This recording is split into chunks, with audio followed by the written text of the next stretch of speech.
At special events in California, like New Year's Eve ball drops, drones are sometimes used to get aerial footage of the crowds.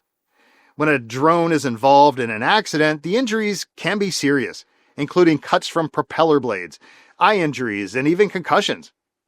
If a drone injures you, the drone operator typically bears responsibility.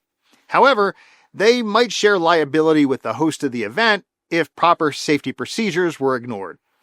And if a mechanical failure caused the accident, responsibility can also be shared with the drone manufacturer. Sorting out issues of liability often requires the help of a personal injury attorney who can make sure you receive fair compensation for your medical expenses, pain and suffering, and other damages. At Maison Law, we want you to have the resources you need for a full recovery. That starts with a free consultation with one of our attorneys to understand all your legal options. So if you or someone you love has been injured by a drone accident in California, contact Maison Law right away.